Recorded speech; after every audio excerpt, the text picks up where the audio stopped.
The studio smelled like cigarette smoke and old carpet. It was late January 1969, and the air inside Twickenham Film Studios felt heavy, like something thick had settled over everything and wouldn't lift. The lights overhead buzzed. Cameras sat in corners. Lenses pointed at four men who hadn't looked at each other properly in weeks. John Lennon sat on an amplifier near the back wall, legs crossed, cigarette between his fingers. His hair was longer than it used to be. His face looked thinner. He wore dark clothes that made him blend into the shadows. He wasn't playing anything. Hadn't been for a while. He just sat there, watching. Paul McCartney stood near the center of the room with a bass guitar hanging from his shoulder. He was talking. He'd been talking for 10 minutes, maybe longer. Going through an idea for a song, explaining how the chord should move, how the rhythm should feel, where the harmony should come in. His voice was steady, patient, the way it always was when he was trying to hold something together. George Harrison sat on a stool off to the side, his own guitar resting against his knee. He wasn't playing either. He was looking at the floor, jaw tight, fingers tapping a slow rhythm on his thigh that had nothing to do with the music Paul was describing. Ringo Starr was behind the drum kit, sticks in hand, but he hadn't hit anything in minutes. He just sat there, eyes moving between the other three, waiting for something to happen, waiting for the room to decide what it was going to be. The cameras kept rolling. That's what made it different this time. Everything was being filmed, every silence, every look, every moment when someone should have spoken and didn't. The idea had been to capture the band making an album, to show the world how the Beatles worked, how the magic happened. But there wasn't any magic left. Just four men in a cold room, pretending they still wanted to be there. Paul finished his thought and looked up. He wasn't asking for approval exactly. He was asking for participation, for someone to pick up the thread and run with it, for the thing that used to happen naturally to happen one more time. No one moved. George shifted his weight but didn't look up. Ringo adjusted his grip on the sticks. John took a drag from his cigarette and let the smoke drift toward the ceiling. Paul tried again. He played a few bars on the bass, humming the melody, his head nodding to a rhythm only he could hear. It was good. It was always good when Paul had an idea. That was never the problem. But good wasn't enough anymore.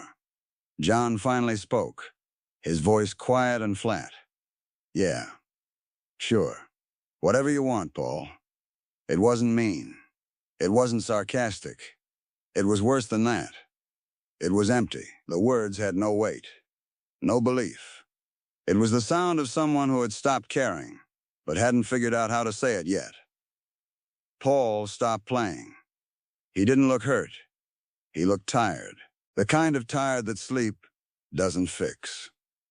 He nodded slowly, like he understood something he didn't want to understand, and then he set the bass down and walked over to the corner where the tea was. The room went quiet again. This had been happening for months. Small fractures that kept spreading. Arguments that didn't get resolved, just postponed. Silences that used to be comfortable, but now felt like tiny failures. They'd been the biggest band in the world for so long that no one had taught them how to be anything else. And now that the weight of it was crushing them, they didn't know how to let go. It wasn't one thing that broke them. It never is. It was 1,000 small things piled on top of each other until the foundation couldn't hold. It was George being told his songs weren't good enough, over and over, until he stopped offering them. It was Paul working harder than everyone else and resenting them for not matching his energy. It was Ringo feeling invisible, a timekeeper for men who didn't need him the way they used to. It was John falling in love with someone new and realizing the band felt like a marriage he didn't want to be in anymore. But underneath all of it was something simpler. They had grown up. And growing up meant growing apart. John had met Yoko Ono a year earlier, and she had become the center of his world in a way the band never was. She sat with him during recording sessions now, quiet and still, just present. The other three hated it, not because of who she was, but because of what she represented. She was proof that John had found something outside the bubble, that he didn't need them the way he used to, that he was already half gone. Paul had become the leader by default, not because he wanted to, but because someone had to keep things moving. He wrote more. He arranged more. He pushed harder. And the more he pushed, the more the others pulled back. He could feel it happening, but didn't know how to stop it. So he just kept working, kept writing, kept trying to save something that was already slipping through his fingers. George had spent years being the youngest, the quietest, the one whose ideas got cut from albums because there wasn't enough room. He had gotten better, much better. He was writing songs that could stand next to anything John or Paul had done. But the band still treated him like the kid brother, still made him wait, still made him feel small. And that feeling, over time, had turned into something harder, something that wouldn't bend anymore. Ringo was the glue. He always had been. The one who could make everyone laugh when the tension got too thick. The one who didn't take sides. But even glue has limits. And watching the three people he loved most in the world stop talking to each other was wearing him down in ways he couldn't name. They had tried to fix it. That's what this whole film project was supposed to be. A way to get back to basics. To remember why they started. To prove they could still do it. But you can't fix something by pretending it isn't broken. And every day in that cold studio made it more obvious that pretending wasn't working. George had already walked out once, a few days earlier. Just stood up in the middle of a session, said he was done, and left. They'd convinced him to come back, but the conversation that brought him back wasn't about music. It was about obligation, about contracts, about not wanting to be the one who killed the Beatles. He came back, but he didn't come back the same. No. Standing in the studio with the cameras still rolling and the silence still thick, Paul was trying again, trying to pull something out of the wreckage, trying to make it feel like it used to feel. But John wasn't trying anymore. He stubbed out his cigarette and stood up from the amplifier. He walked slowly toward the center of the room, hands in his pockets, head down. Paul watched him approach, hopeful for a second that maybe this was it. Maybe this was the moment things would click again. John stopped a few feet away. He didn't look angry. He didn't look sad. He just looked done. "I'm leaving the band," he said. 4 words. Quiet. Firm. Final. Paul blinked. He opened his mouth like he was going to say something, then closed it. George looked up from the floor for the first time in an hour. Ringo set his drumsticks down gently, like any sudden movement might shatter what was left. John didn't elaborate. He didn't explain. He didn't apologize. He just said it, and let it sit there. Paul's face didn't change. He didn't yell.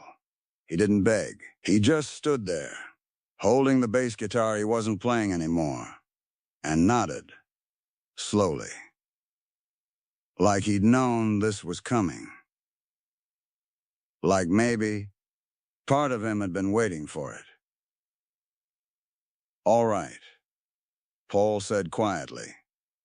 That was it. No argument. No plea. Just acceptance. George stood up and walked toward the door without saying anything. Ringo followed. John watched them go, then looked back at Paul one more time. There was something in his eyes that might have been regret, or relief, or just exhaustion. It was hard to tell.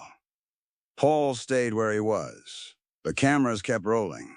For a long time after, no one talked about that moment. The film that was supposed to show the world how the Beatles made music got shelved. It was too raw, too real. It showed the thing no one wanted to see, that even the greatest partnerships end. That even people who create something beautiful together can stop being able to stand each other. The official breakup didn't come until later. There were lawyers. There were press releases. There were interviews where each of them said different things about who was to blame and what had gone wrong.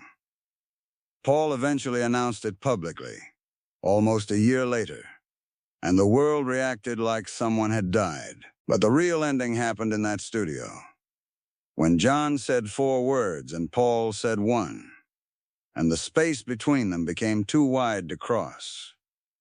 None of them became villains. None of them became saints. They were just 4 men who had been thrown together as kids, who had created something bigger than themselves, and who eventually got crushed under the weight of it. John went on to make music that was raw and personal and sometimes angry. He wrote about peace and love and pain and honesty. He lived loudly. He made mistakes. He tried to be better. And then, years later, someone took him away before he got the chance to finish becoming whoever he was supposed to be. Paul kept making music too. He built a new band. He toured. He wrote songs that people sang at weddings and funerals. He never stopped working, never stopped creating. But there was always a shadow over it. Always the question of what the Beatles could have been if they'd found a way to stay together. George finally got the space to be heard. He made albums that proved what he'd known all along, that he was just as good as the others, maybe better in some ways. He found peace in things outside of music.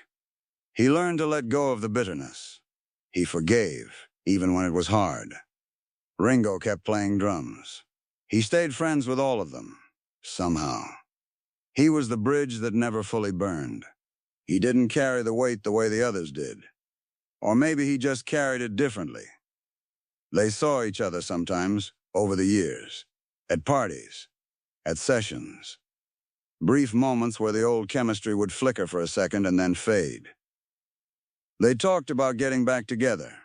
They almost did, a few times. But something always stopped it. Pride, maybe. Or fear. Or the knowledge that some things, once broken, can't be fixed. Only remembered. The world never stopped asking. Fans never stopped hoping. Reporters never stopped pushing the question, would the Beatles ever reunite? And the answer was always the same. Polite. Vague.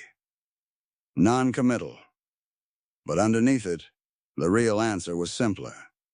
They already knew how it ended. They'd already lived through the moment when the thing they built together stopped being something they wanted to build. When the friendship that had carried them through fame and chaos and screaming crowds finally ran out of road. John's 4 words weren't angry. They weren't meant to hurt. They were just honest. And honesty, sometimes, is the hardest thing to hear. Because it means the story is over. It means you can't go back. It means that the version of yourself that existed in that partnership is gone. And you have to figure out who you are without it. Paul understood that. Maybe not right away. Maybe it took years. But eventually, he understood. The Beatles didn't end because they hated each other. They ended because they loved each other enough to know when holding on was hurting more than letting go. And maybe that's the thing no one wants to admit. That sometimes the best thing you can do for something you love is walk away from it. that endings aren't always failures, that 4 words, spoken quietly in a cold studio, can be kinder than years of pretending. The cameras captured it all. The silence, the acceptance. The moment when 4 men who had changed the world together realized they didn't want to be in the same room anymore. And then they turned the cameras off. And the Beatles, for all practical purposes, were done. Not with a fight. Not with the explosion. Just with 4 words.